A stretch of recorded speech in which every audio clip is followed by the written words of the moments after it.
Hot అంశాలపైన debate news బెంచ్కి స్వాగతం. విశ్వ హిందూ పరిషత్ ఒక భారీ కార్యక్రమాన్ని విజయవాడ వేదికగా ఏర్పాటు చేసింది. అది జనవరి 5వ తారీఖున హిందువులందరినీ ఏకం కమ్మంటోంది. అలాగే హిందూ ఆలయాల విముక్తి కోసం ఇదొక పిలుపు అంటోంది. వాస్తవంగా కేంద్రంలో భారతీయ జనతా పార్టీ నేతృత్వంలోని ఎన్డీఏనే అధికారంలో ఉంది. రాష్ట్రంలో భారతీయ జనతా పార్టీ భాగస్వామి అయినటువంటి ఎన్డీఏనే అధికారంలో ఉంది.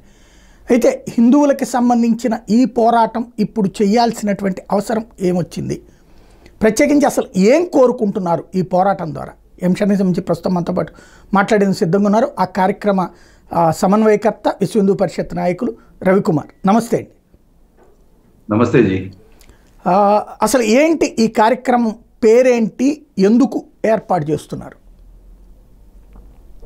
ఈ కార్యక్రమం 2025 జనవరి 5వ తేదీన ఒక విరాట్ హిందూ స్వరూపంగా దీన్ని నిర్వహణ చేయడం జరుగుతోంది. కార్యక్రమం పేరు హైందవ శంఖారావం. ఇది ఒక భారీ బహిరంగ సభ. దీని ప్రధానమైన ఉద్దేశం హిందువుల దేవాలయాలకు స్వయం ప్రతిపత్తి కలిగించాలి. దేశానికి స్వతంత్రం వచ్చి 77 సంవత్సరాలు పూర్తయినా భారతదేశంలో స్వతంత్రంగా తమ ఆలయాలను తాము నిర్మించుకోలేకపోతున్నటువంటి పరిస్థితి, దురదృష్టము కేవలం హిందూ సమాజానికే ప్రాప్తిస్తోంది. భారతదేశంలో మిగిలిన మత వర్గాలన్నింటికీ కూడా వాటి ఆలయాలని, వాటి ప్రార్థనా స్థలాలని, వాటి చర్చిల్ని, మసీదుల్ని, జైన మందిరాలని వగైరా గురుద్వారాలని వాటిని నిర్వహించుకుంటున్నప్పటికీ కూడా ఒక హిందువులకు సంబంధించిన దేవాలయ వ్యవస్థ మాత్రము హిందువులు నేరుగా నిర్వహించుకునే స్వతంత్రతను లేకపోవడమే, దాన్ని సాధించుకోవాలన్న ప్రయత్నంలో భాగమే, ఒక జాతీయ ఉద్యమంలో భాగంగా ఈ కార్యక్రమ నిర్వహణ చేస్తున్నాం. అంటే దేశంలో ఇప్పుడు మామూలుగా 2 రకాలైన ఆలయాలు, ఆదాయం ఎక్కువ ఉన్నప్పుడు ఆ ఆలయాల నిర్వహణని ప్రభుత్వాలు తీసుకుంటున్నాయి. అదే ఆదాయం తక్కువగా ఉన్నటువంటి నిర్వహణ అయితే ఆయా హిందువుల వ్యక్తుల చేతుల్లోనే నడుస్తున్నాయి కదా, లేదా కూటమిలుగా గట్టి అయినా సరే అక్కడ కమిటీల పేరుతో ప్రభుత్వం చాలా స్పష్టంగా దీని ఒక్కసారి మన మూలంలోకి వెళ్ళాలండి. మనము పరాయి పాలనలోకి వెళ్ళిన సమయంలో జరుగుతున్నది, ఇప్పుడు జరుగుతున్నది ఒకసారి బేరీజు వేసుకుందాం. 800 సంవత్సరాల మొఘలాయి పాలనలో మత విద్వేషంతో దేవాలయాల్ని తమ గుప్పిట్లో ఉంచుకోవడము, దేవాలయాల్ని ధ్వంసం చేయడము, దేవాలయ ఆస్తుల్ని ఆక్రమించుకోవడము, సంపదలను కొలగొట్టుకుపోవడము, ఇవి ఆ కాలంలో జరిగితే బ్రిటిష్ వారి కాలంలో క్రైస్తవ పరిపాలనలో దేవాలయాల యొక్క ఆదాయాన్ని లూటీ చేసే కార్యక్రమం జరుగుతుంది. ఇది రెండో వైపున జరిగింది. ఇప్పుడు స్వతంత్రం వచ్చిన తర్వాత అధిక ఆదాయం ఉంటే మా ఆలయాలు, ఆ ఆదాయం అధికంగా ఆలయం ఉన్నంతసేపు మా నిర్వహణ, ఒకవేళ ఆ దేవాలయాలకు ఆదాయం తగ్గిపోతే ఆ దేవాలయాలు మేము నిర్వహించము. కాబట్టి ఆదాయం బేస్డ్గా గవర్నమెంట్ దేవాలయాల మీద పెత్తనం చేయాలనుకుంటోంది. మీకు గుర్తుంటుంది, గత ప్రభుత్వంలో కూడా సుమారుగా 4000 దేవాలయాలు, పైచిలుకు దేవాలయాలని ఆదాయం తగ్గిపోయింది కాబట్టి ఎండోమెంట్ డిపార్ట్మెంట్ నుంచి మేము వదిలివేసుకుంటాము అన్న నిర్ణయం చేసిన విషయం కూడా మీకు గుర్తుంటుంది. అంటే ఆదాయం ఉన్నంతసేపు మా నిర్వహణ, ఆదాయాన్ని కొల్లగొట్టడం కోసం ఆదాయం కోల్పోయిన రోజున మేము తీసుకోము, ఇది మీకు అప్పగించేస్తాము.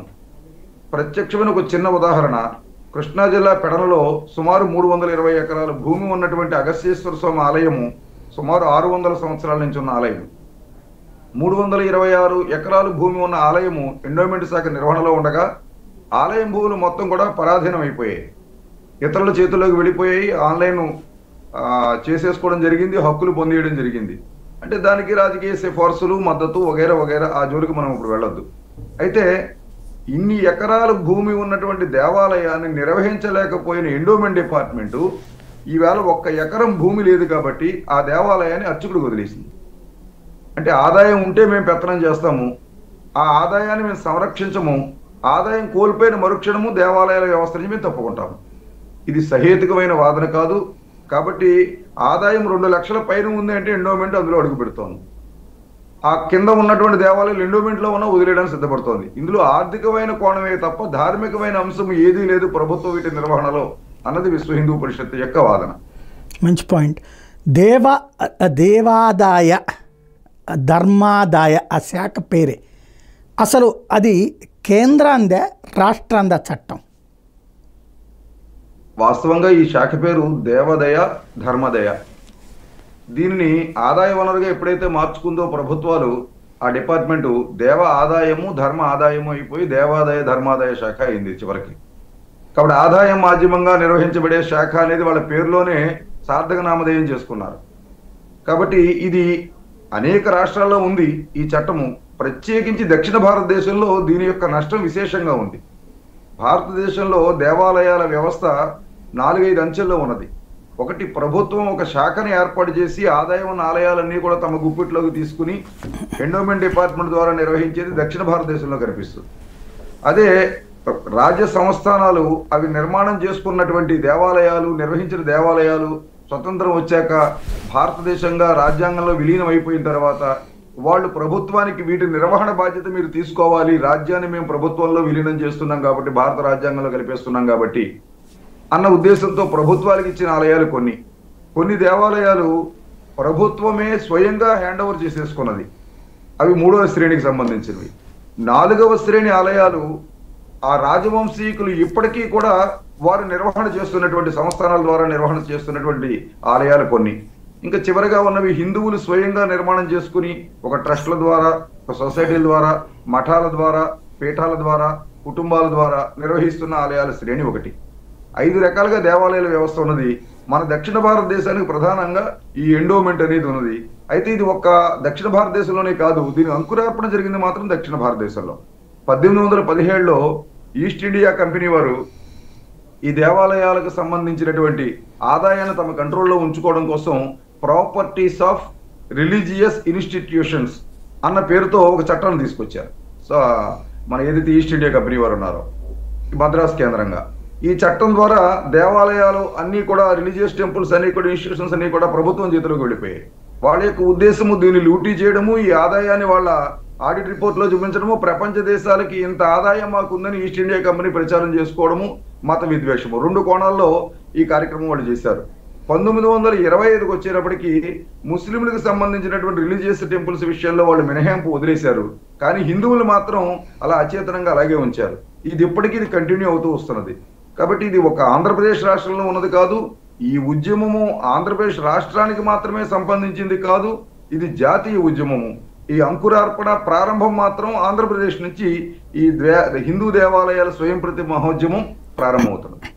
అంటే ఆలయాలకు సంబంధించి ఇవాళ ఇప్పటికీ కూడా దేవాదాయ శాఖ నడిపేది హిందువులే, అందులో ఉన్న అధికారులు హిందువులే, ఉద్యోగులు హిందువులే. కానీ ఆలయాల నిర్వహణలో నిరంతరం ఏదో ఒక ఆరోపణలు వస్తూ ఉంటాయి. ఎందుకని? ఇక్కడ ప్రాక్టీసింగ్ హిందువులు ఈ ఆలయాల నిర్వహణలో లేకపోవడం దీనికి కారణం. ఉదాహరణకి ఒక ఆలయ ట్రస్ట్ బోర్డుని తీసుకోండి. ఆ స్వామి మీద అకుంఠిత దీక్షతో, శ్రద్ధతో, భక్తితో, ఆయన సమర్పణ భావంతో ఆ బాధ్యత తీసుకున్నారా? ఆయనకి ఎమ్మెల్యే ఇవ్వలేకపోయాము, ఎమ్మెల్సీ ఇవ్వలేకపోయాము, జిల్లా పరిషత్ చైర్మన్ ఇవ్వలేకపోయాము, మండల ప్రెసిడెంట్ ఇవ్వలేకపోయాము అన్న ఉద్దేశంతో ఒక నామినేటెడ్ పోస్టుగా పునరావాస కేంద్రంగా ఆ బాధ్యత ఇచ్చి ఆ కమిటీ నిర్వహణలోకి వస్తున్నారా? 100% ప్రభుత్వాలు, రాజకీయ పార్టీలు, దేవాలయ ట్రస్ట్ బోర్డులు ఒక రాజకీయ పునరావాస కేంద్రాలుగా మార్చాయి. ఈ మార్చడం వల్ల జరుగుతున్నది ఏమిటంటే ఆ దేవాలయాల మీద ఏ విధమైన భక్తి ఉండదు. మీకు ఒక ఉదాహరణ చెబుతాను జీ. గత 2-3 సంవత్సరాల క్రితం నుంచి, అంటే సుమారుగా 5 సంవత్సరాల క్రితం నుంచి దేవాలయాల మీద దాడులు పెరిగాయి. ఒకే రోజుని పిఠాపురంలో 19 దేవాలయాల మీద దాడులు జరిగాయి. అంతర్వేదిలో రథం దగ్ధం అయింది. అలాగే కొంతమూరులో వినాయకుడి యొక్క విగ్రహానికి రాజమండ్రిలో మానవ మలాన్ని పూశారు. రామతీర్థంలో శ్రీరాముని యొక్క విగ్రహం యొక్క శిరస్సును తొలగించారు. ఇలా అనేక సంఘటనలు, ఇప్పుడు అవన్నీ చెప్పాలంటే చాలా ఒక పుస్తకం రాయొచ్చు. కాబట్టి ఇన్ని సంఘటనలు జరిగితే ట్రస్ట్ బోర్డు ఎక్కడైనా ఇన్వాల్వ్ అయ్యి రోడ్డెక్కిందా? ఎక్కడైనా అందులో పనిచేస్తున్నటువంటి ఎండోమెంట్ సిబ్బంది రోడ్డెక్కారా? ఒక టీచర్కి ఇబ్బంది జరిగితే, ఒక లాయర్కి ఇబ్బంది జరిగితే, ఒక అంగన్వాడీ టీచర్కి ఇబ్బంది జరిగితే వెంటనే రోడ్డు ఎక్కుతున్నారు. ఒక రెవెన్యూ డిపార్ట్మెంట్లో పనిచేసే వ్యక్తికి ఇబ్బంది జరిగితే రోడ్డు ఎక్కుతున్నారు. కానీ ఇన్ని దేవాలయాల మీద వరుస దాడులు జరుగుతున్నా ఆ దేవాలయంలో ఉన్న సిబ్బంది ఎక్కడికి రోడ్డు మీకు రాదు. కారణం, ఈ దేవాలయం నాది అని ఓన్ చేసుకోవడం లేదు, ఉద్యోగం మాత్రమే చేస్తున్నారు. ఇక్కడ ఉద్యోగం చేసే వాళ్ళ చేతుల్లో ధార్మికమైనటువంటి వ్యవస్థను పెట్టడము, హిందువుల శ్రద్ధా కేంద్రాన్ని పెట్టడము, దాని నుంచి ఏవో ఉత్తమమైన ఫలితాలు వస్తాయని 77 సంవత్సరాలు ఎదురు చూడడము హిందూ సమాజం మోసపోవడమే అవుతుందని విశ్వ హిందూ పరిషత్ భావిస్తాం. రైట్, చాలా మంచి పాయింట్. ఇక్కడ హిందువులకి సంబంధించి వాస్తవంగా ఇవాళ ఈ మీరు చెప్పినటువంటి విధంగా నామినేటెడ్ పదవులు ఇవన్నీ కూడా రాజకీయ నాయకులు తీసుకుంటున్నారు. వాళ్ళు కూడా అందులో తమకి సంబంధించి దేవుడి దగ్గర తమ పలుకుబడి పరపతి అన్నటువంటి పాయింట్ చుట్టూతానే నడుస్తోంది. ఇక్కడ మనకు వచ్చినటువంటిది సామాజికమైనటువంటి అంశం ఏంటంటే ఎవరైతే ట్రస్ట్ బోర్డులో ఉంటారో వాళ్ళని మెప్పు పొందితే లేదా వాళ్ళ చేత మనకి ర్యాపో ఉంటే మనం కూడా దర్శనం చేసుకొచ్చుకోవచ్చు మంచిగా. ఇదే ఉంది కానీ నిజంగా హిందువులలో చైతన్యం ఉందా, మనం ఇలాగ గుడి అనేది మనమే నిర్వహించుకోవాలి, మన హిందువులే నిర్వహించుకోవాలి అన్నటువంటిది? దీనికి కారణము హిందువుల యొక్క శ్రద్ధా కేంద్రమైన దేవాలయము, హిందువులకి మార్గదర్శనం అందించవలసిన దేవాలయము హిందువుల చేతిలో లేకపోవడం ఒక ప్రధానమైన కారణం. ఉదాహరణకి ఒక 6 సంవత్సరాల ముస్లిము కుర్రవాడికి, ఒక 8 సంవత్సరాల క్రైస్తవుల కుర్రాడికి తన మతం పట్ల, నియమ నిబంధనల పట్ల, మతం కోసం సమర్పిత భావంతో పనిచేయడం పట్ల తనకున్న అవగాహన, శ్రద్ధ 60 సంవత్సరాలు వచ్చిన హిందువులకు లేదు. కారణం ఏంటంటే హిందువులకి మార్గదర్శనం అందించే వ్యవస్థను నిర్వీర్యం చేసేస్తున్నారు. ఉదాహరణకి శ్రద్ధా కేంద్రాలు హిందువులకి హిందుత్వం అనే ఒక సౌధం నిలబడడానికి ప్రధానమైన అంగాలు 4 స్తంభాలు ఏమిటి అని చెప్పంటే, 1 అర్చకులు, 2 పురోహితులు, 3 ధర్మాచార్యులు, 4 ఆచార్యులు. వీళ్ళందరికీ ఆలంబన కేంద్రము దేవాలయం. మొట్టమొదటి అర్చకులను చూస్తే అర్చకుల్ని 10 సంవత్సరాలు 30 సంవత్సరాల నుంచి పనిచేస్తున్నటువంటి అర్చకుడికి 6,000 జీతం ఇస్తున్నటువంటి దౌర్భాగ్యమైన స్థితి, అర్చకుల్ని లూటీ చేస్తూ వాళ్ళని అవమానం చేస్తూ వాళ్ళని ఆర్థికంగా అణగదొక్కుతున్న పరిస్థితి చూస్తున్నాం. రెండో వైపు 1 సంవత్సరము క్రితము 2 సంవత్సరాల్లో ఫాస్టర్గా మొల్లాగా బాధ్యత తీసుకున్న వాళ్ళకి 10,000 ఇస్తున్నాం. 30-40 సంవత్సరాల నుంచి ఆదాయం లేని దేవాలయాల్లో తన జీవితం మొత్తం పణంగా పెట్టి ఆ దైవమే నన్ను కాపాడుతుంది, ఈ ధర్మమే నా కుటుంబాన్ని రక్షిస్తుంది అని అతను సమర్పిత భావంతో చేస్తున్న అర్చకుడిని సమాజము పట్టించుకోవడం లేదు, దేవాలయాలు పట్టించుకోవడం లేదు, ప్రభుత్వాలు పట్టించుకోవడం లేదు. కంటి తుడుపు జరిగేగా 5,000 ఇస్తాము, 10,000 ఇస్తాము. దేవాలయంలో ఉన్నటువంటి అర్చకుడు 40 సంవత్సరాల నుంచి పనిచేస్తుంటే వంశ పరంపరానుగతంగా గత 100 సంవత్సరాలుగా కుటుంబం ఆ దేవుని యొక్క సేవలో, ఆలయ యొక్క సేవలో ఉంటే అతనికి మనం ఇస్తున్నటువంటి మాన్యము దక్షిణ ఎంత? అదే దేవాలయంలో ప్రభుత్వ ఉద్యోగిగా సేవలు అందిస్తున్నటువంటి ఎండోమెంట్ డిపార్ట్మెంట్కి సంబంధించిన ఈవోకి కానీ సంబంధిత ఉద్యోగులకు కానీ ఇస్తున్నటువంటి శాలరీ ఎంత? వీళ్ళు ప్రభుత్వ ఉద్యోగులు అయ్యారు. అర్చకుడు ఎప్పుడు ప్రభుత్వ ఉద్యోగి కాదు, భగవంతుడి తర్వాత భగవంతుడి స్థానంలో ఉన్నవాడు. ఆ స్థానాన్ని బలహీనపరిచారు. ఇక మఠాధిపతులు, పీఠాధిపతులు ఏ రోజైనా మాట్లాడితే రాజకీయమైనటువంటి బలం ఉపయోగించి ఆ మఠాన్ని కానీ, ఆ మఠానికి సంబంధించిన ఆలయాలని కానీ, ఇన్స్టిట్యూషన్స్ కానీ ప్రభుత్వం తీసుకుని వాళ్ళని ఇబ్బందుల పాలు చేసే పరిస్థితి మనం తమిళనాడు జయలలిత చేతిలో చూసాం మనం. కాబట్టి అటువంటి పరిస్థితుల్లో వాళ్ళని బయటకు రాకుండా చేసే పరిస్థితి. ఇకపోతే అర్చకులు, పురోహితుల పరిస్థితి. పురోహితులు కుటుంబాన్ని లాగడమే కష్టంగా ఉన్న పరిస్థితుల్లో ఒకవైపు మత మార్పిళ్ల పేరుతో హిందూ సమాజాన్ని ముక్కలుగా విభజన చేసుకుని తీసుకువెళ్తుంటే, నాస్తికులు ఒకవైపు హిందూ ధర్మాన్ని ఆచరించకపోతే, ఈ ఆచరిస్తున్న వాళ్ళకే హిందుత్వాన్ని ప్రచారం చేసే భాగంలో అర్చకుడు తన కుటుంబం కోసం శ్రద్ధ చేస్తాడా, హిందూ ధర్మ ప్రచారం కోసం శ్రద్ధ చేస్తాడా అర్థం కాని పరిస్థితిలో అతని వివాహం కానీ, కుటుంబం యొక్క వృద్ధి కానీ వెనకబడిపోతోంది అనే పరిస్థితిలో, అర్చక వ్యవస్థలోకి రాలేని పరిస్థితిలో ఈవేళ హిందూ సమాజంలో చాలా మంది ఉన్నారు. ఇకపోతే ఆచార్యులు అంటే బడుల్లో ఏ విధమైనటువంటి మన ధర్మ ప్రచారము చెప్పరు. మైనార్టీల్లో, మదర్సా కేంద్రాల్లో వాళ్ళ మతానికి సంబంధించి చెప్పి శ్రద్ధని, నైతికతని పెంచడం కోసం మనం చేయవలసిన పనికి మనల్ని దూరం చేసి వాళ్ళ మతానికి సంబంధించి చెప్పుకోవడానికి ప్రయత్నం చేసే ప్రయత్నం వస్తుంది. దీనివల్ల ఈ దేవాలయము నాది అనే భావన దేవాలయ నిర్వహణలో ఉన్న హిందువుల్లో కూడా లేకపోవడానికి కారణం. దేవాలయం అనేది ఒక రాజకీయ కేంద్రం కాదు, ఒక ధార్మిక కేంద్రము, ఒక శ్రద్ధా కేంద్రము, ఒక సంస్కార కేంద్రము, ఒక శిక్షణా కేంద్రము. ఈ వ్యవస్థలోకి దేవాలయాన్ని కనుక మనం మార్చుకున్న రోజుని ఈ సమస్యలన్నింటికి పరిష్కారం వస్తుంది. రైట్. ఈవేళ విశ్వ హిందూ పరిషత్ చేస్తున్నటువంటిది ఆరంభ ఉద్యమం ఏది ఇక్కడ విజయవాడలో ఆరంభం దేశవ్యాప్తంగా జరపబోతుందా, లేకపోతే ఆంధ్ర కోసమా ఇది? లేదండి, ఇది జాతీయ ఉద్యమము. అందువల్లే ఈ ఉద్యమం యొక్క ప్రకటన అక్టోబర్ 16వ తేదీన కేంద్రీయ సంయుక్త ప్రధాన కార్యదర్శి మాననీయ సురేంద్ర జైన్ జీ వచ్చి ప్రకటించారు. కాబట్టి ఈ కార్యక్రమం జాతీయ స్థాయిలో జరుగుతున్న కార్యక్రమము. ఈ కార్యక్రమంలో భాగంగా మొట్టమొదటి కార్యక్రమం ఆంధ్రప్రదేశ్ నుంచి జరుగుతోంది. ఆంధ్రప్రదేశ్కి ఒక మంచి రికార్డు ట్రాక్ ఉంది జీ. గతంలో అయోధ్యలో 1992 డిసెంబర్ 6న కళంకిత కట్టడాన్ని తొలగిస్తున్నటువంటి ప్రయత్నంలో ఆ కరసేవకుల్లో ముందు భాగంలో అగ్రభాగంలో నిలబడింది ఆంధ్రులు. కంచి స్వామీజీని అరెస్టు చేసినప్పుడు మొట్టమొదటిసారిగా కంచి స్టేషన్కి వెళ్ళి అక్కడ ధర్నా చేసి స్వామీజీని విడిచిపెట్టాలని ప్రయత్నం చేసింది ఎక్కువ సంఖ్యలో ఆంధ్రులు. రామసేతును కోల్చాడని ప్రయత్నం చేస్తున్నప్పుడు రామసేతు చెలో రామసేతు పిలిపించినప్పుడు 10 లక్షల మంది రామసేతుకు చేరితే అందులో ఎక్కువ సంఖ్య చేరింది ఆంధ్రులు. అలాగే తిరుమల తిరుపతి దేవస్థానం 7 కొండలు 2 కొండలు చేస్తూ జీవో రిలీజ్ చేసినప్పుడు, తిరుమల తిరుపతి సంరక్షణ ఉద్యమం చేసినప్పుడు యావత్ భారతదేశం ఆశ్చర్యపోయేలా ఆ చట్టాన్ని ఉపసంహరించే వరకు కూడా విశ్రమించకుండా పోరాటం చేసినటువంటి గొప్ప చరిత్ర ఆంధ్రుల చేతుల్లో ఉంది. కానీ దురదృష్టవశాత్తు వేరే కోణంలో ఆంధ్రులను ప్రచారం చేస్తూ ఉంటారు, వీళ్ళు ప్రారంభిస్తారు ఆరంభ సూర్యులని. కాదు, అది ఆ అమర్నాథ్ భూములు 100 ఎకరాలు కాశ్మీర్ ప్రభుత్వం వెనకాలకు తీసుకొచ్చే ఉద్యమంలో ఆంధ్రులు క్రియాశీలకంగా ఉన్నారు, అయోధ్య ఉద్యమంలో క్రియాశీలకంగా ఉన్నారు, రామసేతు ఉద్యమంలో క్రియాశీలకంగా ఉన్నారు. కాబట్టి ఆంధ్రాలో ముందు ప్రారంభించిన ఆ ఉద్యమానికి విజయం వస్తుందనే ఒక సెంటిమెంట్ కూడా ఇవాళ చాలా మంది హిందూ సమాజంలో ఉంది.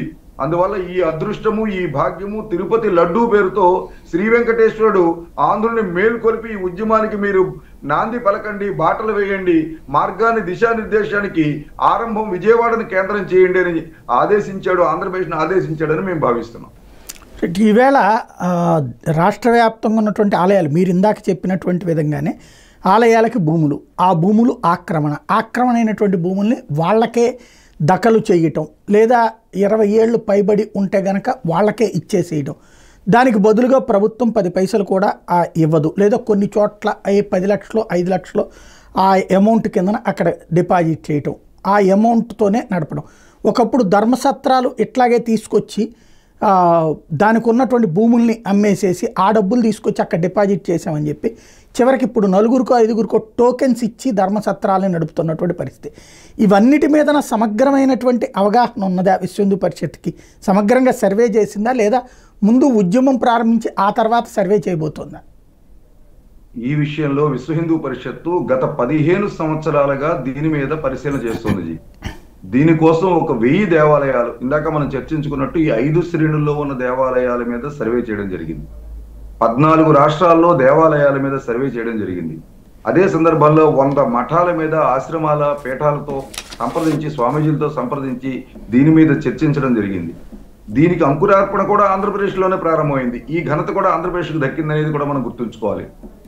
కీర్తిశేషులు మాన్య తూములూరి లక్ష్మీనారాయణ గారు దీనికి నాయకత్వం వహించి, ఇందాక మనం చెప్పుకున్నట్టు ఎంత విశాలమైన సర్వే విశ్వ హిందూ పరిషత్తులో మిగిలిన పెద్దలందరితో కలిపి దీన్ని ప్రారంభించడం జరిగింది. ఇప్పుడు ఈవేళ ఒక పూర్తి నివేదికను విశ్వ హిందూ పరిషత్ తయారు చేసుకుంది యావత్ భారతదేశంలో దేవాలయ వ్యవస్థ మీద. దీంట్లో సుప్రీంకోర్టు సీనియర్ లాయర్స్ ఉన్నారు, న్యాయవాదులు ఉన్నారు, అలాగే హైకోర్టు సీనియర్ రిటైర్డ్ జడ్జిలు ఉన్నారు, ఎండోమెంట్ శాఖలో అత్యున్నతమైనటువంటి స్థానంలో పనిచేసి రిటైర్ అయిన వాళ్ళు ఉన్నారు, స్వామీజీలు ఉన్నారు. వీళ్ళందరితో ఒక కమిటీని ఏర్పాటు చేసుకుని తద్వారా 15 సంవత్సరాల కృషికి ఈవేళ ఉద్యమానికి అంకురార్పణ జరిగింది. ఇదేదో ఆ కాకతాళీయంగా ఒక ఆలోచన వచ్చేసి ప్రారంభించిన ఉద్యమం కాదు. ఇటీవల మన రాష్ట్ర ముఖ్యమంత్రి గారిని కూడా కలిసి వారికి విశ్వ హిందూ పరిషత్ తయారు చేసిన ముసాయిదా బిల్లును కూడా అందించడం జరిగింది. ఇదే విధంగా అన్ని రాష్ట్రాల్లోనూ ఈ కార్యక్రమం జరుగుతుంది. రాష్ట్రాల పరిధిలో ఏ విధంగా చట్ట సవరణ చేయాలి అనేది ముసాయిదా బిల్లు ఆ రాష్ట్రాలకు ఇవ్వడం జరుగుతుంది. కేంద్ర స్థాయిలో రాజ్యాంగ సవరణ ఎలా చేయాలి, ఈ చట్ట సవరణ ఎలా చేయాలి, ఈ హిందూ దేవాలయాల స్వయం ప్రతిపత్తి విషయంలో అనే విషయంలో కూడా నమూనా ముసాయిదాను తయారు చేయడం జరిగింది. ఈ సందర్భంగా మన ముఖ్యమంత్రి వర్యుల వారికి 60 పేజీలు ఉన్నటువంటి ఆంధ్రప్రదేశ్ చట్ట సవరణకు సంబంధించిన ముసాయిదా డ్రాఫ్ట్ ని అందించడం జరిగింది. ఇది కాకతాళీయంగా జరిగింది కాదు, చాలా పకడ్బందీగా ఆలోచన చేసి సర్వే చేసి సమాచారం సేకరించిన తర్వాత ప్రక్షాళన చేయాలి అనేది జరిగింది. ఇక్కడ ఇంకొక విషయం కూడా మీ మనసులో ఉంచే ప్రయత్నం చేస్తాం. ఇవాళ హిందూ దేవాలయాల ఆస్తుల విషయం కూడా మనం ఆలోచించాలి. సుమారుగా వ్యవసాయ భూములు 10 లక్షల ఎకరాలు ఉన్నాయి హిందూ దేవాలయాలకి దేశవ్యాప్తంగా. అలాగే సుమారుగా భవన సముదాయాలు కానివ్వండి, దుకాణ సముదాయాలు కానివ్వండి, ఇవి మొత్తంగా 100 కోట్ల స్క్వేర్ ఫీట్లో ఉన్నటువంటి భవనాలు ఉన్నాయి హిందూ దేవాలయాలకి. వ్యాపార సముదాయాలు కానివ్వండి, లేకపోతే పట్టణ ప్రాంతంలో ఉన్నటువంటి భూములు కానివ్వండి, వీటి విలువ ఈ 100 కోట్ల స్క్వేర్ ఫీట్లో ఉన్నటువంటి వీటి విలువ సుమారుగా 20 లక్షల కోట్ల రూపాయలు విలువ చేసేటటువంటి ఆస్తులు ఇవి హిందూ దేవాలయాలకు సంబంధించిన ఆస్తులు. ఒకవైపు వక్ఫ్ చట్టం పెట్టి లేని ఆస్తులు కూడా వాళ్ళకి అప్పగించాలనే ప్రయత్నం చేసినటువంటి కాంగ్రెస్ ప్రభుత్వం ఇవాళ హిందూ దేవాలయాల యొక్క ఆస్తులు లూటీ అయిపోతుంటే చోద్యం చూస్తూ వాటిని హిందూ దేవాలయాలను నాశనం చేసే ప్రక్రియలో 100% భాగస్వామ్యమైంది ఆనాటి పాలన చేసినటువంటి కాంగ్రెస్ ప్రభుత్వం 60 సంవత్సరాల పాటు. ఇవాళ ఇది మార్పు జరగాలి. ఇవాళ హిందూ దేవాలయాలకి దేశవ్యాప్తంగా 10,000 కోట్ల రూపాయల ఆదాయం ఒక సంవత్సరానికి వస్తుంది సాయి గారు. ఇందులో 400 కోట్ల రూపాయలు ప్రతి సంవత్సరము సేకరణ, టికెట్ల ద్వారా, దర్శనం ద్వారా, పూజల ద్వారా, లేకపోతే వేరే ధార్మిక సేవల ద్వారా, గదుల యొక్క అద్దెల ద్వారా, పార్కింగ్ల ద్వారా, ఇట్లా ప్రతి సంవత్సరము 400 కోట్ల రూపాయలు సేకరిస్తున్నారు. ఇక్కడ మనం గమనించవలసింది ఈ పరిమితమైన శాశ్వతమైనటువంటి ఆస్తులు ఏవైతే ఉన్నాయో, వ్యవసాయ భూములు, దుకాణాలు, భవనాలు, వీటి మీద ప్రతి సంవత్సరము ఖచ్చితంగా వచ్చే ఆదాయం 10,000 కోట్లు అయితే ప్రతి సంవత్సరము సేకరించే ఆదాయం 400 కోట్లు. అంటే 10,400 కోట్ల రూపాయలు హిందూ దేవాలయాలు ప్రతి సంవత్సరము ఆదాయాన్ని అందిస్తుంటే సమాజం నుంచి, దానిలో సుమారు 12% CGF పేరుతో ప్రభుత్వం తీసుకుంటూ, 4% ఆడిట్ల పేరుతో తీసుకుంటూ, సుమారుగా ప్రభుత్వాలు భారతదేశంలో హిందూ మీది మ్యూట్ అవుతుంది చూడండి ఒకసారి.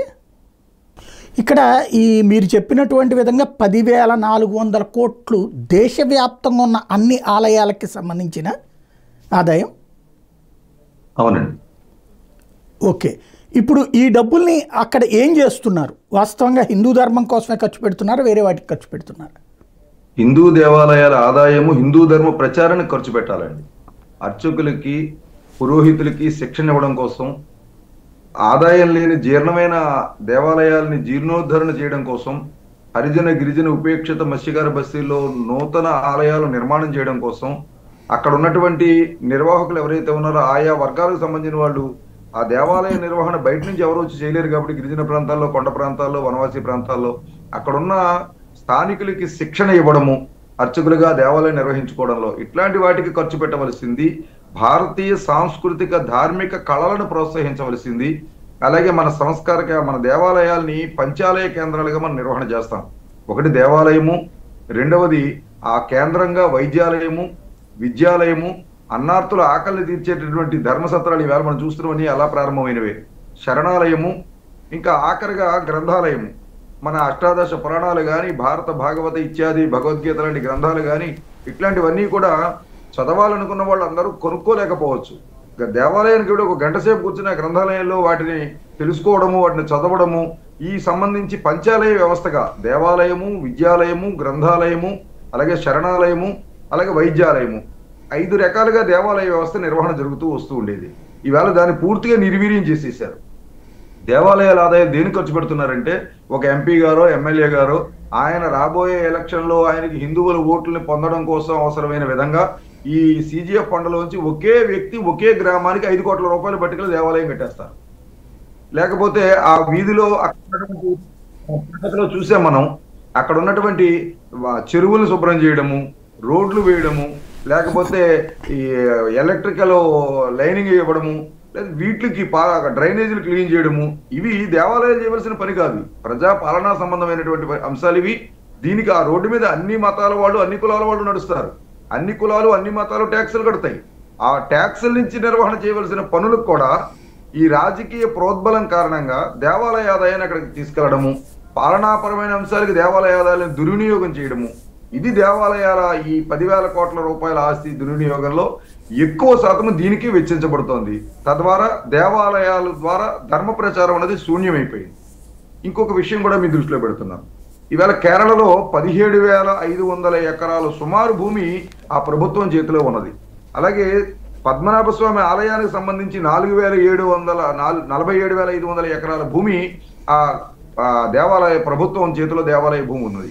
అంటే సుమారుగా 5,000 కోట్ల రూపాయలు విలువ చేసే భూమిని ప్రభుత్వాలు తమ చేతిలో ఉంచుకుని అవి కడుతున్నటువంటి శిస్తు ఎంత అంటే కేవలం 35 కోట్ల రూపాయలు. అంటే ఏ విధంగా హిందూ దేవాలయాలు లూటీ అయిపోతున్నాయో ఆలోచించండి. ఇటీవల ఒక జిల్లాలో ఒక 32 ఎకరాలు కలిగిన రామాలయ భూమిని అక్కడ 2 కౌలుదారులు దాన్ని కౌలు చేస్తున్నారు. ఒకరు 16 ఎకరాలు, ఒకరు 16 ఎకరాలు. ఆ భూమిని రాత్రి ఆ రెవెన్యూ డిపార్ట్మెంట్ని మేనేజ్ చేసి ఆ 32 ఎకరాలు ఇద్దరి పేరుతో చెరుకో 16 ఎకరాలు ఆన్లైన్ చేంజ్ చేశారు. పాస్బుక్లు వచ్చేసాయి, టైటిల్ డీడ్ వచ్చేసింది. అంటే ఎవరైతే అప్పటికి 3 సంవత్సరాల నుంచి కౌలు కట్టడం లేదో వాళ్ళకి మళ్ళీ భూమి ఇవ్వడం ఒక తప్పు అయితే, ఆ భూమి వాళ్ళ పేరుతో ఇచ్చేస్తుంటే ఎండోమెంట్ నుంచి స్పర్శ లేదు, రెవెన్యూ డిపార్ట్మెంట్ నుంచి స్పృహ లేదు. తిరిగి విశ్వ హిందూ పరిషత్ ఉద్యమం చేసి ఆర్డీఓ ఆఫీసును దిగ్బంధనం చేస్తే ఆ తర్వాత ఆ భూమిని తిరిగి ఇవ్వడం జరిగింది. ఆర్డీఓ సైతం అనేక మంది ఎంప్లాయీలు సస్పెండ్ కూడా కావడం కూడా జరిగింది. అంటే ఆ దేవాలయం నిర్వహించే కమిటీకి బాధ్యత లేదు, ఆ దేవాలయ నిర్వహణలో ఉన్న ఎండోమెంట్కి బాధ్యత లేదు, ఈ రక్షించాలన్న ఆలోచన రెవెన్యూ డిపార్ట్మెంట్కి లేదు. ఇలా వృధా అయిపోతున్నాయి ఈ దేవాలయ భూములు. ఎక్కడ జరిగింది ఇన్సిడెంట్? 1987 నుంచి 2017 వరకు ఆంధ్రప్రదేశ్ లో కూడా 27,000 ఎకరాల భూమి అన్యాక్రాంతం అయిపోయింది, స్వాధీనం అయిపోయింది, ప్రభుత్వం చేతిలోకి కబ్జాకు గురి అయిపోయింది. ఒక తమిళనాడులో కూడా 45,000 ఎకరాల భూమి కబ్జా అయిపోయింది, అన్యాక్రాంతం, స్వాధీనం అయిపోయింది. ఇంక ఏ విధంగా ఎండోమెంట్ని నమ్మి ఇంకా ఈ భూములు వాళ్ళ చేతిలో ఉంచాలి అన్నది హిందూ సమాజం ఆలోచించుకోవాల్సిన పరిస్థితి వచ్చింది. మీరు చెప్పిన ఈ రాముల వారికి సంబంధించినటువంటి భూమి ఏ రాష్ట్రంలో? ఆంధ్రప్రదేశ్లో 10 సంవత్సరాల క్రితము అప్పటి పశ్చిమ గోదావరి జిల్లాలో జంగారెడ్డిగూడెంలో జరిగింది సీతారామాంజనేయ స్వామి వారి దేవాలయం. ఓకే, అది హిందూ పరిషత్ ఉద్యమం కారణంగా భూమి మళ్ళీ రామాలయం పేరుతో పాస్బుక్ ఇవ్వడం జరిగింది. ఓకే, ఈవేళ ప్రధానంగా వాదన ఏముంటుందంటే, ఒక కమిటీ ఫర్ ఎగ్జాంపుల్ సాయిబాబా గుడనినో లేకపోతే గ్రామ దేవతల ఆలయాలు నిర్వహించడానికి గ్రామస్తులందరూ చందాలు వేసుకుని నడుపుతుంటే, ఆ ఆలయ నిర్వహణలోనే మళ్ళీ రాజకీయ ఫీలింగ్సు, కొట్లాడుకోవడాలు, ఈవెన్ ఇప్పుడు ఆర్యవైశ్య సత్రాలు, బ్రాహ్మణ సత్రాలు ఇట్లాంటి వాటిలోనే అది ఈ 2 లక్షల పైన లేదు కాబట్టి అది వ్యక్తుల చేతుల్లో ఉంటే అక్కడే ఒకళ్ళకొకళ్ళు గ్రూపులు కట్టుకుని పోరాటాలు చేసేసుకుంటున్నటువంటి సందర్భంలో నిర్వహణ, అసలు హిందువులు ఈ ఆలయాలు నిర్వహించేటటువంటి వ్యవస్థ ఉందా అసలు హిందూ సమాజానికి? హిందూ సమాజాన్ని 2 రకాలుగా విభజన చేస్తున్నారండి దేవాలయాల ద్వారా. ఇవాళ హిందువులు కూడా మేము హిందువులం కాదు, మేము మైనార్టీలము, మా దేవాలయాలు మా చేతిలో ఉంచడం రామకృష్ణ మిషన్ సుప్రీంకోర్టుకు వెళ్ళి చివాట్లు తిన్న పరిస్థితి చూసాం మనం. అదే సందర్భంలో మా హిందుత్వానికి సంబంధం లేదు, మాది ప్రత్యేకంగా కులాలకు సంబంధించింది కాబట్టి మాకు ప్రత్యేక ప్రతిపత్తి ఇవ్వండి కొన్ని కులాలు ఎండోమెంట్ డిపార్ట్మెంట్ నుంచి ఉపసంహరణ అంటే మినహాయింపును పొందిన సందర్భం కూడా చూసాం మనం. ఇది ఒక రకం అయితే, రెండవది దేవాలయాల్లో ఇందాక మనం అనుకున్నట్టు ప్రాక్టీసింగ్ హిందువులు లేని కారణంగా దేవాలయము తన పెత్తనంగా భావిస్తూ రాజకీయ ప్రాభవం కోసం అక్కడ తనకి ఆ సరైన వాతావరణం ఉండదేమో అనే ఉద్దేశంతో చక్కగా నిర్వహణ చేస్తున్న దేవాలయాలు కూడా రాజకీయ నాయకులు వెళ్ళి వెలిపెడుతున్నారు. అందువల్లే ముసాయిదా చట్టంలో మేము తయారు చేసిన దాంట్లో హిందూ దేవాలయ వ్యవస్థకి యజమాని ఎవరు అంటే హిందూ ధార్మిక పరిషత్తే ఉంటుంది. కాబట్టి వాళ్లే యజమానులు. కాబట్టి యావత్ హిందూ సమాజం యజమానులు అంటే వాళ్ళు ప్రతినిధులు మాత్రమే. ఏదైనా ఒక విషయం వచ్చినప్పుడు కేంద్ర స్థాయిలో ఒక వ్యవస్థ ఉంటుంది, రాష్ట్ర స్థాయిలో ఒక వ్యవస్థ ఉంటుంది, అలాగే జిల్లా స్థాయిలో ఒక వ్యవస్థ ఉంటుంది, స్థానికంగా ఉన్నటువంటి దేవాలయంలో నిర్వహణ కమిటీ ఉంటుంది. నిర్వహణ కమిటీ తప్పు చేస్తుంది అన్నప్పుడు ఒక సామాన్య భక్తుడు కూడా వీళ్ళు తప్పు చేస్తున్నారు, లేకపోతే ఈ దీంట్లో రాజకీయ ప్రమేయం వస్తోంది అన్న విషయం వచ్చినప్పుడు జిల్లా కమిటీకి నేరుగా సిఫార్సు చేయొచ్చు, రిపోర్ట్ చేయొచ్చు. వాళ్ళు రాష్ట్ర కమిటీకి తెలియజేస్తారు. ఇక్కడ ఎవరు కూడా ఈవేళ మనం చూస్తూ ఉంటాం, అర్థం బర్థం లేని ఒక రిట్ కోర్టులో వేసేయడము, ఓ స్టే తెచ్చుకోవడము, భూమి వాళ్ళ చేతిలో పెట్టుకోవడం. ఈ పరిస్థితి కూడా ఉండదు రాబోయే రోజుల్లో. ఈ చట్టం కనుక అమలు చేస్తే, విశ్వ హిందూ పరిషత్ తయారు చేసిన ముసాయిదా బిల్లు ప్రకారము ఈ చట్టం అమలు చేస్తే దేవాలయాలకు సంబంధించిన ఏదైనా విషయం వచ్చినప్పుడు అది జిల్లా స్థాయిలో ట్రిబ్యునల్లో అప్లై చేసుకోవాలి. వాళ్ళు ఇచ్చిన తీర్పు నచ్చకపోతే రాష్ట్ర ట్రిబ్యునల్లో అప్లై చేసుకోవాలి. అది కూడా నచ్చకపోతే సుప్రీంకోర్టుకి వెళ్ళాలి. అప్పుడు ఈ కోర్టుల ద్వారా కాలయాపన చేసే ప్రయత్నం చేసేటటువంటి దుర్మార్గమైన ఆలోచనలు కూడా బ్రేక్ పడుతుంది. ఇది కూడా ఈ ముసాయిదా బిల్లులో తయారు చేయడం జరిగింది. కాబట్టి ఆ విధంగా రాజకీయ ప్రాబల్యము అలాగే అన్యాక్రాంతం చేయాలనేటటువంటి ఆలోచన పొందాలనే ఆలోచన ఉన్న వాళ్ళ నుంచి దేవాలయాలు రక్షించుకునే అవకాశము ఈ ముసాయిదా చట్టంలో ఉంది. దయచేసి అన్ని రాష్ట్రాలు వీటిని ఆలోచించండి. మీరు వనరులు ఏ విధంగానైనా పొందొచ్చు, కానీ దేవుడి ఆదాయం ద్వారా వనరులు పొందిన ఏ రాష్ట్రము ఏ ప్రభుత్వము అది మనజాలదు. కాబట్టి ఇది హిందువుల యొక్క శాపానికి గురవుతుంది, ఆగ్రహానికి కూడా గురవుతుంది. కాబట్టి ఇది సరైన సమయము. ఎంతవరకు ఏం జరిగింది అనేది మనం ఏమి చేయలేము. ఇప్పుడు జరగబోయే దాంట్లో అన్ని పార్టీలు, అన్ని ప్రభుత్వాలు, అన్ని రాష్ట్రాలు ముందుకు రావాలి, కేంద్రం ముందుకు రావాలి. ఇది ఒక ప్రభుత్వం రాష్ట్రానికి సంబంధించిన అంశం కాదు, ఇది జాతీయ అంశము. వెంటనే చట్ట సవరణకి ముందుకు రావాలి. ఇది అయోధ్య రామ మందిరం అన్నటువంటి ఒక ఉద్యమాన్ని ప్రారంభించింది ఒకప్పుడు విశ్వ హిందూ పరిషత్తు. ప్రారంభించిన తర్వాత దానికి దశల వారీగా అనేక రకాలైనటువంటి పోరాటాలు చేసి విముక్తి, చివరికి ఇవాల్టి నిర్మాణం. అంటే తెగేదాకా తేల్చేదాకా వదిలిపెట్టనటువంటి పోరాటం విశ్వ హిందూ పరిషత్కి అలవాటు ఉంది. ఇప్పుడు కేంద్రంలోనూ మీ ప్రభుత్వమే ఉంది, రాష్ట్రంలోనూ ఇక్కడ మీ ప్రభుత్వమే ఉంది. అలాగే దేశంలోని 19 రాష్ట్రాలలో, అంటే మీ అంటే నా ఉద్దేశం హిందువులకి అనుకూలమైనటువంటి ప్రభుత్వాలు 19 రాష్ట్రాల భారతీయ జనతా పార్టీ అనుకూల ప్రభుత్వాలు ఉన్నాయి. ఇప్పుడు పోరాటం చేయాల్సిన పరిస్థితి ఎందుకు వచ్చింది? పోరాటం కాదండి, ఇవాళ ప్రజల యొక్క ఆలోచన, హిందూ సమాజం యొక్క ఆవేదన, ఆగ్రహము ప్రభుత్వాల ముందు ఉంచడము ఈ కార్యక్రమం యొక్క ప్రధానమైన ఉద్దేశం. ఘట్టాలుగా ఇవాళ రామ జన్మభూమి ఉద్యమము చేస్తున్నప్పుడు అప్పుడు కూడా కొన్ని రాష్ట్రాల్లో ఆయా ధార్మికతగా ఉన్నటువంటి రాజకీయ పార్టీలు, ఇందాక మీరు అన్నారు మీ ప్రభుత్వం అన్నారు, విశ్వ హిందూ పరిషత్ ఏ పార్టీతో సంబంధం లేదు. రేపు జరిగే హైందవ శంకారావం సభలో కూడా వేదిక మీద ఏ రాజకీయ పార్టీ నాయకులు ఉండరు. కాబట్టి ఇందులో విశ్వ హిందూ పరిషత్తులో హిందువులు ప్రధానంగా ఉండేది. ఆ హిందువులు వేరు వేరు వృత్తుల్లో ఉండొచ్చు, వ్యాపారంలో ఉండొచ్చు, పరిశ్రమల్లో ఉండొచ్చు, ఉద్యోగాల్లో ఉండొచ్చు, రాజకీయ క్షేత్రంలో కూడా ఉండొచ్చు. కాబట్టి ఏ క్షేత్రంలో ఉన్నా మాకు ఒక జిల్లాలో ఒక అధికార పార్టీకి సంబంధించిన అధ్యక్షుడిగా ఉండొచ్చు, మరొక జిల్లాలో గతంలో పాలించిన పార్టీకి సంబంధించిన కార్యదర్శిగా ఉండొచ్చు, మరొక జిల్లాలో కమ్యూనిస్టుగా పనిచేసి మాజీ నక్సలైట్గా పనిచేసిన ఆయన ధర్మం గురించి అవగాహన కలిగి తిరిగి దగ్గరికి వచ్చి ఒక మండలంలో ప్రెసిడెంట్గా, సెక్రటరీగా ఉండొచ్చు. కాబట్టి ఇక్కడ రాజకీయంతో సంబంధం లేని ఉద్యమం ఇది. కాబట్టి ఇది ఈ పోరాటం చేసేటప్పుడు మీకు తెలుసు, కేంద్ర ప్రభుత్వమైనా సరే ఈ ఒత్తిడి తీసుకురావాలంటే ఇవాళ జమిలీ ఎన్నికలకు సంబంధించిన ఒక మార్పు చేయాలంటే కేంద్ర ప్రభుత్వం చేతిలో పూర్తిగా ఉండదు, అన్ని పార్టీలు సహకరించాలి. కాబట్టి ఇవాళ అన్ని పార్టీలు ఇది చేయవలసిన పని అనేది ఒత్తిడి పెంచడం ఇవాళ విశ్వ హిందూ పరిషత్ యొక్క ఉద్దేశం. ఇవాళ ఆంధ్రప్రదేశ్ ప్రభుత్వం చేయదని, లేకపోతే కేంద్ర ప్రభుత్వం చేయదని మా ఉద్దేశం కాదు. మన ముఖ్యమంత్రి గారిని కూడా కలిసినప్పుడు చాలా సానుకూలంగా స్పందించారు వారు కూడా, ముఖ్యమంత్రి గారు చంద్రబాబు నాయుడు గారు. కేంద్రం దృష్టికి మా పెద్దలు తీసుకెళ్లినప్పుడు కూడా వాళ్ళు కూడా మీరు అడిగింది సహేతుకమైందే, తప్పనిసరిగా ఇది ఆలోచించవలసిన సమయం వచ్చిందని వారు కూడా చెప్పారు. కాబట్టి ఇవాళ ప్రజలు గట్టిగా కోరకపోతే, ఒకటి సమాజం నుంచి ఈ కోరిక ప్రజల్లో పెద్ద ఎత్తున రావాలి. అందువల్ల ఈ హైందవ శంకారం ఉద్యమంలో 25 లక్షల కుటుంబాలు కలుస్తున్నాం. ఇవాళ విజయవాడకి 2 లక్షలు 3 లక్షలు రావచ్చు జనం, కానీ 25 లక్షల కుటుంబాలని మేము కలిసి జనజాగరణ చేస్తున్నాం. అందరూ రాలేకపోవచ్చు. ఉదాహరణకి కర్నూలు, అనంతపురం జిల్లా నుంచి 5,000 మంది 10,000 మంది రావచ్చు. గోదావరి జిల్లాల నుంచి 40,000 మంది 50,000 మంది రావచ్చు. కాబట్టి ఇక్కడ 50,000 వచ్చిన జిల్లాలో ఎంత జనజాగరణ కార్యక్రమం ఇంటింటికి వెళ్ళి చేస్తున్నామో, అక్కడ 10,000 వచ్చిన జిల్లాలో కూడా అంతే జనజాగరణ కార్యక్రమం చేస్తున్నాం. జన సమీకరణ ఒక అంశం అయితే జనజాగరణ ఒక అంశము. అంటే సమాజానికి విషయం తెలియజేయాలి. ఉదాసీనంగా ఉన్న సమాజం దేవాలయాలు ఇప్పుడు రక్షించుకోలేకపోతే మొత్తం దేవాలయ వ్యవస్థే భ్రష్టు పట్టించేస్తారు. ఇక మనం హిందూ ధర్మంలో ఉన్న ఒక ప్రధానమైనటువంటి అంగం దెబ్బతిన్న రోజున హిందూ ధర్మం ప్రమాదంలో పడిపోతుంది అన్న విషయం మీద అవగాహన కల్పించడం కోసం ఒక ప్రయత్నం చేస్తున్నాం. దీనికోసం ఆంధ్రప్రదేశ్లో ఆన్లైన్ రిజిస్ట్రేషన్ ద్వారా ఇంటింటికి వెళ్ళి 1 కోటి మంది దేవాలయాలకు విముక్తి కలిగించండి అన్నటువంటి ఆన్లైన్ రిజిస్ట్రేషన్ చేసుకుని మిస్రికల ద్వారా, స్కానింగ్ ద్వారా లింక్ ఓపెన్ చేసుకుని ఆ విధంగా వాళ్ళ మద్దతును తెలియజేసే ఒక అప్లికేషన్ పూర్తి చేసే వ్యవస్థ చేస్తున్నాం.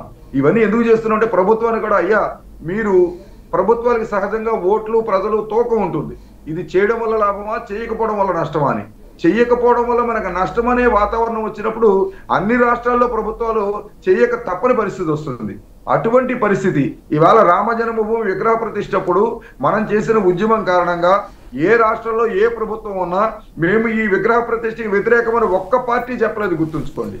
92 డిసెంబర్ 6న దేవోత్థాన ఏకాదశి రోజున గీతా జయంతి రోజున కరసేవ చేసి అక్కడ ఉన్నటువంటి కలంకిత కట్టడాన్ని తొలగించినప్పుడు అన్ని రాజకీయ పార్టీలు విమర్శించాయి. కొంపలు అంటుకుపోయే, దేశ నాశనం అయిపోయింది, మత కల్లోలం పెరిగిపోయింది, మతహింస పెరిగిపోయింది అన్నారు. కానీ చారిత్రాత్మకమైన ఒక తప్పుని సరిచేస్తే భాగంలో విశ్వ హిందూ పరిషత్తు ముందుకు వెళ్తోందని ఆనాడు ఎవరు అంగీకరించాల. ఈనాడు నిధి అభియాన్ పేరుతో, అక్షంతల అభియాన్ పేరుతో అన్ని రాజకీయ పార్టీలని, అందరు ముఖ్యమంత్రుల్ని అందరినీ కలిసి ఆహ్వానించినప్పుడు అందరూ సంతోషంగా వచ్చారు. ఇది ఒక చారిత్రాత్మకమైన మార్పు, ఇది జరగాలి, ఎంతకాలానికి కట్టుకున్నాం, చాలా ఆనందంగా ఉందని అదే విమర్శించిన గొంతుకులన్నీ కూడా ప్రశంసించాయి. కానీ దానికి కారణం జనజాగరణ జరిగింది, జనం గట్టిగా నిలబడ్డారు. ఇప్పుడు దేవాలయ విషయంలో కూడా ఆ విధంగా గట్టిగా నిలబడినప్పుడు ప్రభుత్వాలు కూడా ఇది చేద్దాము, ప్రజలు కోరుకుంటున్నారనే వాతావరణం వస్తుంది. దానికోసం ఈ ప్రయత్నం. రైట్. ఇవాళ దేశవ్యాప్తంగా ఉన్నటువంటి దాంట్లో పర్టికులర్గా హిందువులలో ఎవరైతే ఇప్పుడు మీరు అన్నట్టే ఆలయాలు, ఆలయ భూములు, అది రాజకీయ ప్రేరేపితం కావచ్చు, లేదంటే కనుక ఈ వేలాల కార్యక్రమంలో కావచ్చు, ఈ భూములన్నీ సదరు వ్యక్తుల చేతిలోనే, అది కూడా హిందువులే నిర్వహిస్తున్నారు. వాళ్ళకి ఇది వ్యతిరేకత అవదా? దాన్ని ఎలాగ వాళ్ళని కూడా మీరు ఏమైనా కలిసి అయ్యా మీరు ఆలయపు భూమిలో బతుకుతున్నారు కాబట్టి మీరు మంచిగా ఉండండి అని చెప్తారా, లేకపోతే ఆ భూములు వెనక్కి ఇచ్చేయండి అని చెప్తారా, వాళ్ళని కన్విన్స్ చేయగలుగుతారా? ఇక్కడ రెండు అంశాలు జీ. అపోహలు అనేది ప్రారంభంలో చాలా ఎక్కువగా వస్తాయి. కాబట్టి మనం రాజ్యాంగ విరుద్ధంగా అయోధ్య ఉద్యమం చేస్తున్నామనే అపోహ రోజున ఎలా వచ్చిందో ఆ విధంగా ఈవేళ కూడా అర్చకులు భయపెడతారు. అర్చకుల పరిస్థితి ఏమిటి? మేము ఇప్పటి వరకు రాజకీయ నేతల యొక్క అధికారం కింద నలిగిపోయాం, మేము ఇప్పుడు తీసుకెళ్లి లోకల్గా ఉన్న కమిటీ వాళ్ళ చేతిలో పెట్టేస్తారనేది వాళ్ళకు అనుమానం వస్తుంది. కాబట్టి ఇంతవరకు మేము దేవాలయాల నిర్వహణలో ఉన్నాము కాబట్టి మా చేతిలో ఇక దేవాలయాలు లేకుండా మాకే అధికారం ఉండదా అని కమిటీ వాళ్ళకి అనుమానం వస్తుంది. మూడవది, ఈ దేవాలయాలు కౌలుగు చేసుకుంటున్నాము, ఈ ఆదాయమే బతుకుతున్నాము, మా చేతిలోంచి లాగేసుకుంటారా అని వాళ్ళకి అనుమానం వస్తుంది. ఇక నాలుగవది, ఈ దేవాలయ భూముల్ని మేము ఆక్రమించుకున్నాము లేకపోతే మా స్వాధీనం చేసుకున్నాము కాబట్టి మేము వీటిని కోల్పోతామా అనేది ఒక ఆలోచన వస్తుంది.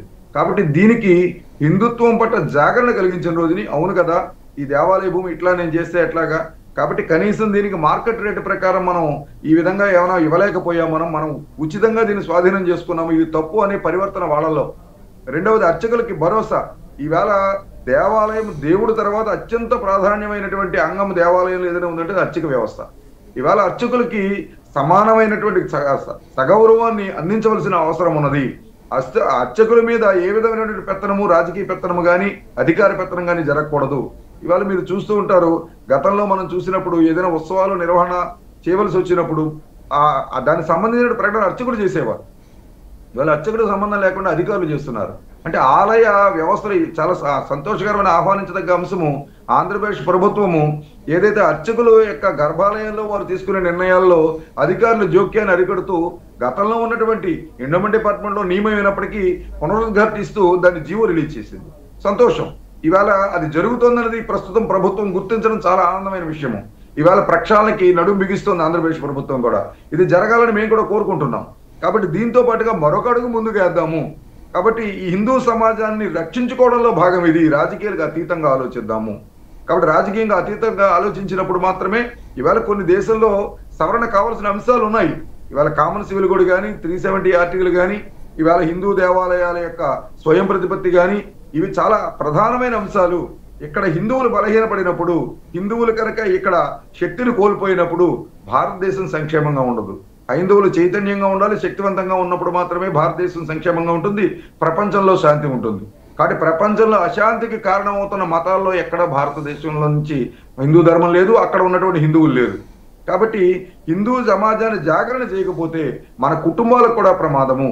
కాబట్టి అందరము హిందువులుగా, ప్రాక్టీసింగ్ హిందువులుగా మన దేవాలయాల కోసం మనం ఏదైనా త్యాగం చేయవలసి వస్తే సిద్ధంగా ఉందాము. కాబట్టి ఏ పరిస్థితుల్లోనూ అర్చకులకు ఇబ్బంది ఉండదు, అర్చకులు మరింత గౌరవం ఇచ్చే విధంగా ఉంటుంది. అలాగే దేవాలయ నిర్వహణ ఢిల్లీలో ఉన్నవాళ్ళు ఎవరో చేయరు, స్థానికంగా ఉన్న వాళ్ళే చేస్తారు. ప్రాక్టీస్ హిందువులు దాని నిర్మాణంలో ఇతోధికంగా దానం ఇచ్చినటువంటి, విరాళం ఇచ్చినటువంటి వాళ్ళు, నిర్మాణం చేసిన వాళ్ళు, ఇట్లాంటి వాళ్ళు మాత్రమే దాని నిర్వహణలో ఉంటారు. ఏ చిన్న లోపం వచ్చినా అధికారము హిందూ సమాజం ధార్మిక పరిషత్తు చేతిలో ఉండే విధంగా వ్యవస్థ చేయడము. ధార్మిక పరిషత్తులో అన్ని ఆగమాలకు సంబంధించినటువంటి అన్ని సాంప్రదాయాలు, శైవము, వైష్ణవము, శాక్తేయము, గణాధిపత్యము, ఇట్లాంటి అన్ని సాంప్రదాయాలకు సంబంధించిన వాళ్ళు ప్రతినిధులు అందులో ఉండేలాగా, ఆగమ పండితులు ఉండేలాగా ఈ చట్టాన్ని, ముసాయిదా చట్టాన్ని తయారు చేయడం జరిగింది. చాలా థ్యాంక్ యూ అండి, ధన్యవాదాలు. మొత్తం సమాచారాన్ని కరెక్ట్గా అందించేసినందుకు ప్రజలకి తెలియజేద్దాం.